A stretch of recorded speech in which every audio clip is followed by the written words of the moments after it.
Ti si genije kompa, razvalili ste, pobrali najjači pljesak. Da, moguće. Moguće, od kad si ti postao skroman? A kad sam vidio Ambar da se penje na scenu, mislio sam da će biti guso. Ja također.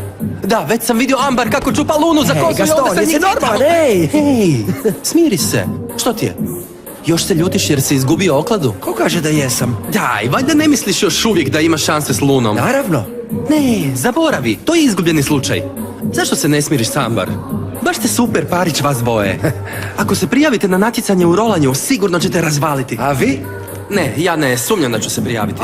Ma daj, što je bilo? Neko se boji poraza, jel? Ne. Ili se bojiš Delfi? Ne, uopće, ne bojim se Delfi, nego me ne zanima. Zašto ne? Što bi falilo da ste par? Pa malo je teško objasniti, nekako ne osjećam povezanost.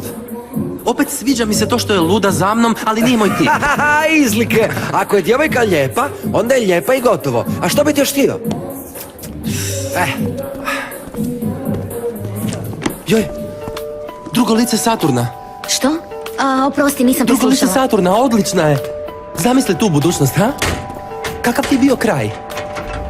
O, oprosti, sigurno još nisi pročitala do kraja. I prvo poglavlje je dobro, kada mama kaže... Dobro, poslije ćeš mi reći. Knjiga, ostavili si knjigu. Hvala. Molim, A što je njoj? nemam pojma.